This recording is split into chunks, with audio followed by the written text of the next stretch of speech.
USA is in debt. Everybody's in debt. Why don't we just print more money? And hold on, because I've heard the whole inflation, it'll go up topic. Well, just don't. Just don't make it go up. Let's just get the printers going. Let's print some more money. Like, the world would be a better place if I was president. I'm not stupid.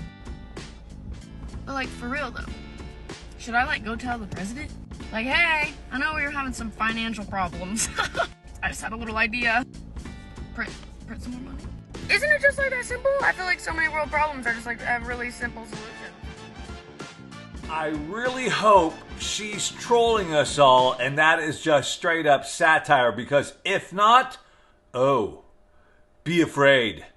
Be very afraid. Welcome to another episode as we go around the world and across the web with the CEO and founder, Matty Greenspan from Quantum Economics. One of the big brains right there operating the Quantum Economics expedition where they are actively mining Bitcoin right this very moment in West Texas. And you can get it on the ground floor, an opportunity for you to be a part of a Bitcoin mining operation. You can make a life-changing investment right now, Quantum Expeditions. All right, we check in with Mr. Greenspan once again, post-halving. How are things for you, Matty? How was the halving for you and your thoughts on that?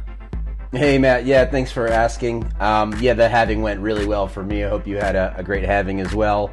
One thing that I'm looking at right now, and in fact, quite surprising, is Bitcoin's hash rate, which is the overall amount of computing power that is contributing to Bitcoin's security, has actually gone up since the halving. Here we can see the halving on April 20th. And we have seen a new all-time high in Bitcoin's hash rate since then. So April 24th, so yesterday, new all-time high for Bitcoin's hash rate.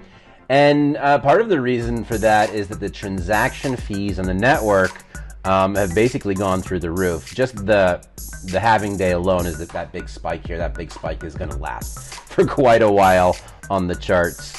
This is all-time Bitcoin's transaction fee right now is about $30 per transaction at the moment, because there's still a very large backlog of transactions that are waiting in the network in what's called the mempool. This is the mempool here.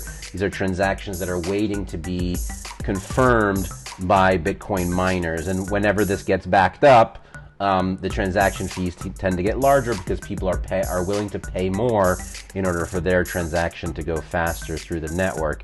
And here is April 20th, which was the halving day. And you can see this big spike of unconfirmed transactions. We're working through some of that now. As far as Quantum Expeditions is concerned, our revenues at the moment are almost where we were before the halving, and so far we have not felt any dip in revenue. We don't expect that to last very long. Obviously it's very appreciated. We've done our calculations back when Bitcoin was at $35,000 a coin, and are quite confident that the company is going to remain profitable, continue covering our burn rate for many months, years to come. So not an issue for us, but we are happy to see that because of the ordinals, because of the runes, because of all of the Bitcoin community, because of all of the hype on the Bitcoin network, transaction fees are still high, and mining profitability has not been very affected as of yet. Does your faith ever get shaken, especially during these very volatile periods where Bitcoin has had a steep sell-off? No, in my entire career, I've never seen anything as compelling and unstoppable as Bitcoin. I'm extraordinarily enthusiastic. There are 8 billion people on the planet that need digital property, and Bitcoin is the dominant digital property network. So if you zoom out and you ask the question, how are you going to provide economic prosperity to billions of people at the speed of light over a computer network?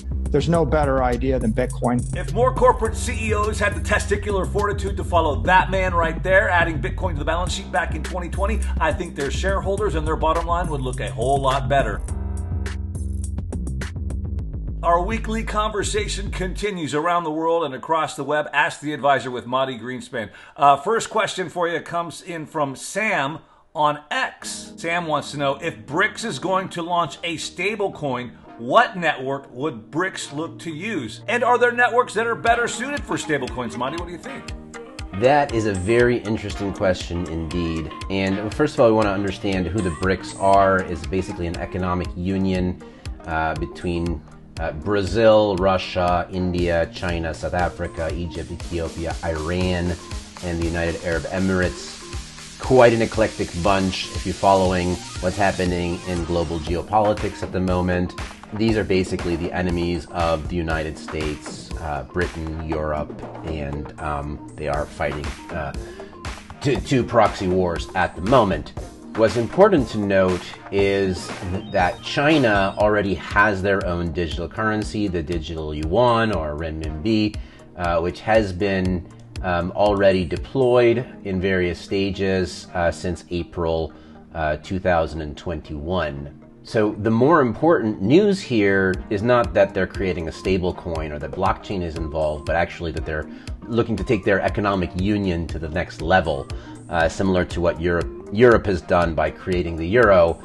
They want to create their own kind of global currency to combat the dollar. The fact that blockchain is involved, it only makes sense because that's the cutting edge technology that one would use when creating a international currency today. Whether they'd use a existing framework or existing protocol like Stellar or XRP or any of the other layer ones out there and build on top of it, my opinion is they probably would not. It's easy enough to create your own blockchain from scratch or fork one, and that would give them less control over the currency. And let's not doubt ourselves, the reason that they're doing this is for control over the currency. So my guess is that they would not opt for an existing layer one. Sorry to tell you, but China and Brazil are not about to pump your bags. Let's keep the conversation going, Mr. Greenspan. Here's one from Ryan on X as well. He wants to know about the yield curve. The yield curve has been inverted for over 500 days, and it's only happened a few times in history. And with all of those occasions bringing with it a 50% drawdown in the stock market. So Ryan's question and comment to you, Matty, is this. I know nothing about the yield curve. Is it an easy concept to understand? Yeah, walk us through it. Thanks a lot for asking, Ryan. The answer to your question is yes.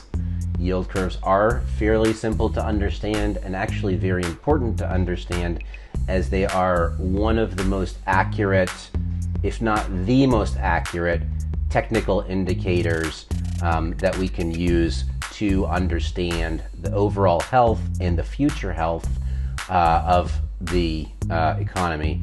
And the reason they work is because capitalism works. And here we can see a normal yield curve.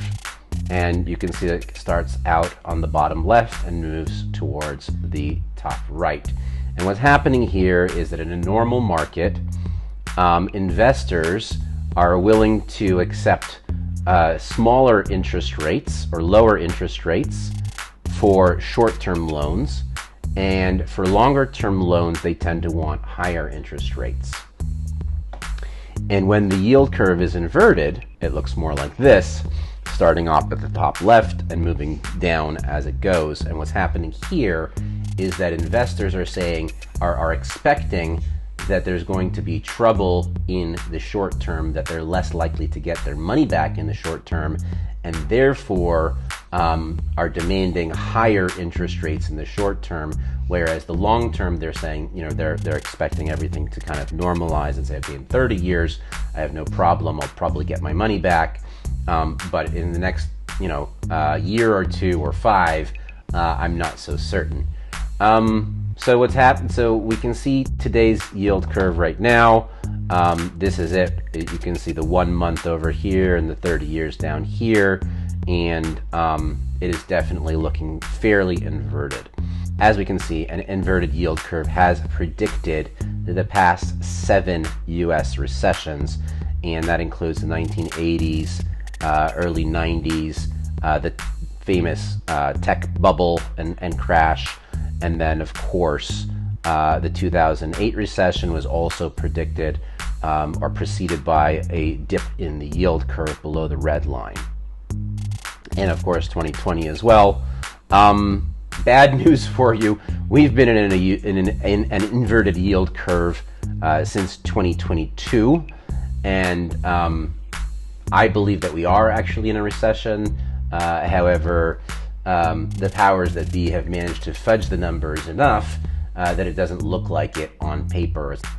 So what does this mean? The yield curve has been inverted for quite some time. Not really good for the U.S. economy in general and the future of the economy. But it's also not necessarily a reason to panic, as it's been happening for quite a while.